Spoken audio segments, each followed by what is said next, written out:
Syukur kita dapat jumpa lagi dalam program doa pagi GPDI Budi Mulia. Mari kita berdoa. Bapa di sorga, terima kasih Tuhan berikan kami lagi tubuh yang sehat, dan pagi ini kami dapat berdoa bersama.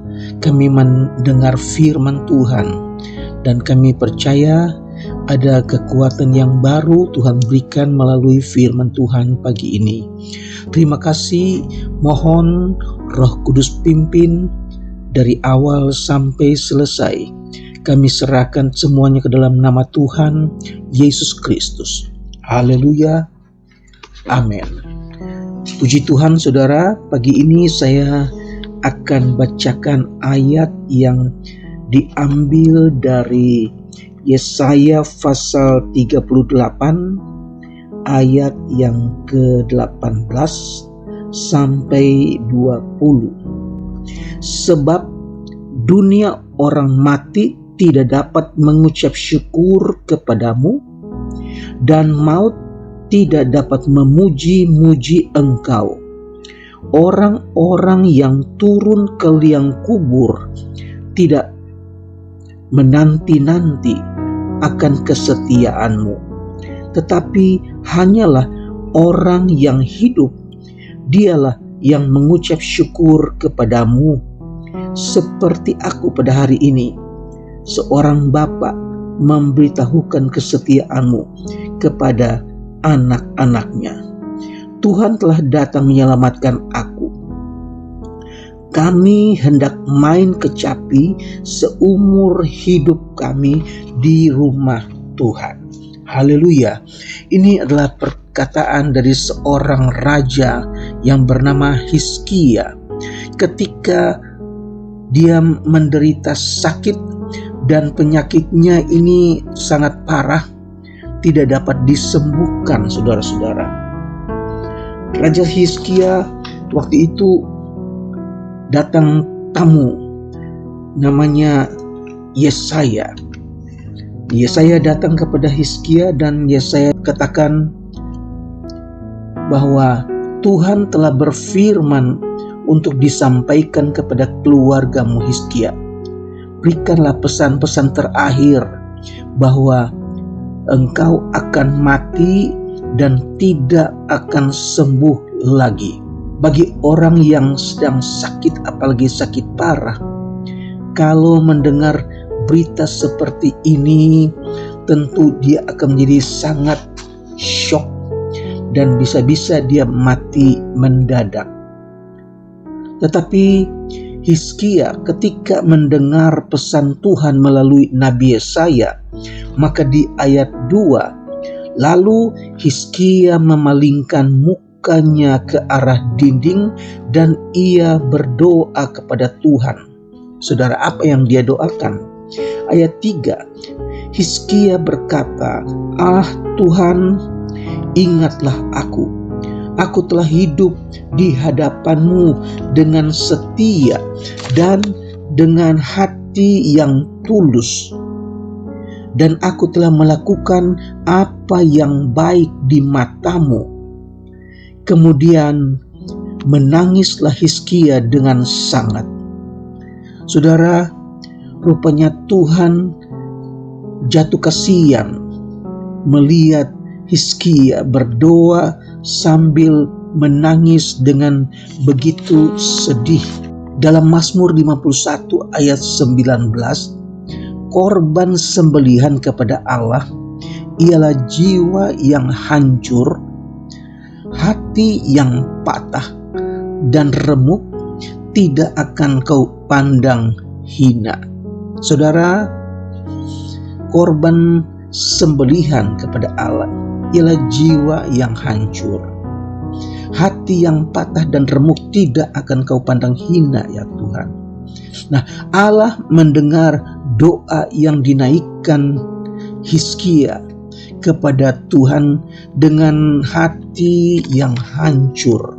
Ayat 5 katakan, Allah perintahkan Nabi Yesaya untuk kembali sampaikan kepada Hizkia. Katanya, telah ku dengar doamu dan telah kulihat air matamu. sesungguhnya aku akan memperpanjang hidupmu 15 tahun lagi. Puji Tuhan, saudara-saudara, kalau kita dapat jawaban yang dari Tuhan seperti itu, maka ini merupakan kabar yang sangat-sangat baik. Itu sebabnya dalam ayat 20, Tuhan telah datang menyelamatkan aku. Kami hendak main kecapi seumur hidup kami di rumah Tuhan. Hizkia sebagai ucapan syukur kepada Tuhan yang telah mendengar doanya, yang melihat tetesan air mata, maka Hizkia mengucap syukur. Dia katakan, kami akan main kecapi di rumah Tuhan seumur hidup. Saudara, doa menjadikan hubungan kita dengan Allah, menjadikan Allah berubah hati, merubah apa yang telah Dia katakan. Allah merubah air mata menjadi permata. Haleluya, saudara. Allah dapat saja merubah masa depan, dan apabila orang percaya menghadapi malapetaka, kita percaya bahwa Allah tahu dan Allah menaruh belas kasihan, dan apa yang terjadi pada kita ikut Allah rasakan apa yang kita rasakan. Nah, dalam Yunus pasal yang ketiga, ketika Allah mau hancurkan Niniwe karena kejahatan orang-orang Niniwe yang begitu hebat, saudara. Tetapi apa yang terjadi ketika Nabi Yunus sampaikan kepada orang-orang Niniwe bahwa Allah akan menunggang balikan Niniwe, maka raja memerintahkan kepada orang-orang Niniwe, bahkan ternak-ternaknya, untuk berpuasa. Dalam ayat 7 dikatakan, lalu atas perintah raja dan para pembesarnya, orang memaklumkan dan mengatakan di Niniwe demikian, manusia dan ternak, lembu sapi dan kambing domba tidak boleh makan apa-apa, tidak boleh makan rumput, dan tidak boleh minum air. Haruslah semuanya, manusia dan ternak, berselubung kain kabung dan berseru dengan keras kepada Allah, serta haruslah masing-masing berbalik dari tingkah lakunya yang jahat dan dari kekerasan yang dilakukannya. Siapa tahu mungkin Allah akan berbalik dan menyesal serta berpaling dari mukanya yang bernyala-nyala itu, sehingga kita tidak binasa. Ayat 10, ketika Allah melihat perbuatan mereka itu, yakni bagaimana mereka berbalik dari tingkah lakunya yang jahat, maka menyesallah Allah karena malapetaka yang telah dirancangkannya terhadap mereka, dan Ia pun tidak jadi melakukannya. Puji Tuhan, saudara, ketika seseorang berbalik, bertobat, dan menyesali dan menuruti apa yang Tuhan inginkan, maka Allah akan merubah pikiran. Rencana semula Niniwe itu akan dihancur leburkan, tetapi karena penduduk Niniwe bertobat, mereka datang kepada Tuhan. Tuhan lihat, Tuhan merubah rencananya. Ini yang kita dapat belajar dari firman Tuhan, bahwa Allah kita adalah Allah yang penuh dengan belas kasihan. Begitu juga dengan Raja Hizkia. Melalui doa dan air mata, dengan hati yang hancur, dia datang kepada Allah. Dan Allah yang penuh dengan belas kasihan melihat dan mendengarkannya.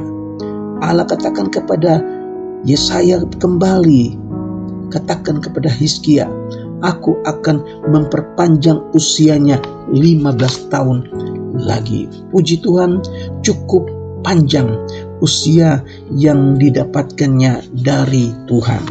Dan itu sebabnya Hizkia katakan hanya orang yang hidup yang dapat mengucap syukur kepada Tuhan. Haleluya. Doa-doa kita dapat mempengaruhi hati Allah.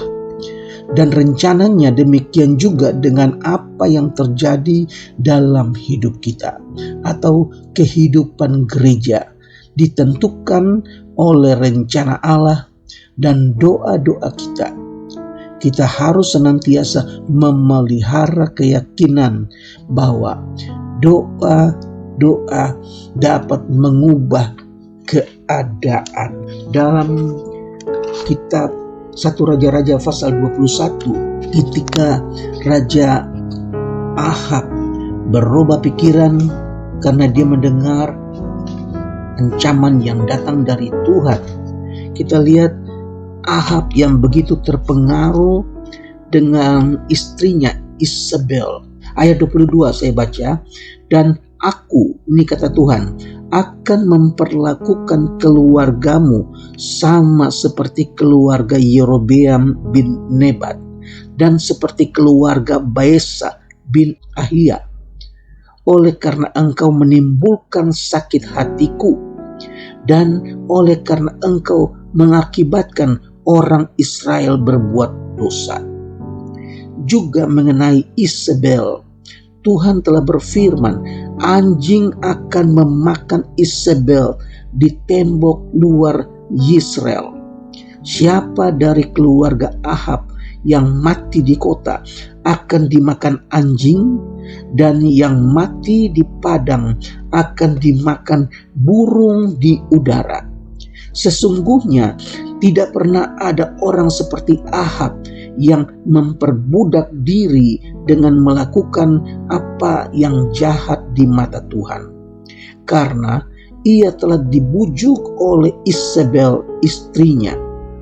Bahkan ia telah berlaku sangat keji dengan mengikuti berhala-berhala, tepat seperti yang dilakukan oleh orang Amori yang telah dihalau Tuhan dari depan orang Israel. Segera sesudah Ahab mendengar perkataan itu, ia mengoyakkan pakaiannya, mengenakan kain kabung pada tubuhnya, dan berpuasa. Bahkan ia tidur dengan memakai kain kabung dan berjalan dengan langkah lamban. Lalu datanglah firman Tuhan kepada Elia orang Tisbe itu, sudahkah kau lihat bahwa Ahab merendahkan diri di hadapanku? Oleh karena ia telah merendahkan diri di hadapanku, maka aku tidak akan mendatangkan malapetaka dalam zamannya. Barulah dalam zaman anaknya aku akan mendatangkan malapetaka atas keluarganya. Saudara, ini adalah hati Allah. Jika ia melihat seseorang bertobat, seseorang menyesal atas kesalahan, atas dosanya, maka Allah bisa merubah kata-kata yang seharusnya menghancurkan keluarga Asaf, ditunda sampai nanti kepada anak-anak Ahab, baru Allah melakukan. Kita bersyukur kepada Tuhan. Kalau kita datang kepada Tuhan, apapun yang kita minta melalui doa dengan hati yang sungguh-sungguh, dengan air mata, maka Tuhan dengar, Tuhan menjawab doa-doa kita. Saya percaya Allah tidak berubah di zaman dulu, bahkan sampai sekarang dan sampai selama-lamanya. Mari kita berdoa mengucap syukur. Tuhan, terima kasih buat hari yang Engkau berikan kepada kami. Pelihara kami, jaga kami. Mari kita berdoa. Kami datang kepadamu Tuhan Yesus, mengucap syukur buat firman Tuhan. Kami sudah dengar, kami sudah diberkati Tuhan Yesus. Terima kasih kalau Hizkia berdoa dengan air mata, Engkau tambahkan usia Hizkia 15 tahun. Kalau penduduk Niniwe yang begitu jahat, mereka berubah, mereka berpuasa 3 hari semuanya, maka Tuhan merubah pikiran Tuhan. Tuhan meniadakan rencana hancurnya Niniwe. Maka kami datang kepadamu Tuhan, minta ampun segala kesalahan dan dosa kami. Terima kasih Tuhan Yesus. Hamba-Mu berdoa buat jemaat-Mu yang sedang mengalami kesusahan, mereka yang sedang sakit, terbaring di rumah sakit, ataupun berbaring di rumah. Tuhan datang dengan kuasa-Mu, Tuhan sembuhkan mereka di dalam nama Yesus. Mereka yang berduka karena kehilangan orang yang dikasihinya, Tuhan panggil pulang. Tuhan hiburkan, kuasa Roh Kudus memberikan kekuatan buat keluarga yang ditinggalkan. Terima kasih Tuhan, kami percaya Engkau tidak berubah, dulu, sekarang, sampai selama-lamanya. Kami berdoa juga Tuhan buat mereka yang belum bekerja, mereka yang tidak bekerja, mereka yang di PHK. Tuhan berkemurahan, berikan mereka penghasilan. Mereka yang menarik ojek, Tuhan pelihara, jaga, lindungi di dalam perjalanan Tuhan. Nama Tuhan dipuji dan dibesarkan. Terima kasih Tuhan Yesus, kami serahkan hidup kami ke dalam tangan Tuhan, dan kami mengucap syukur. Kami percaya Engkau dengar, Engkau tahu apa yang dibutuhkan oleh umat-Mu. Kami serahkan semuanya ke dalam tangan Tuhan, di dalam nama Tuhan Yesus Kristus. Haleluya. Amin.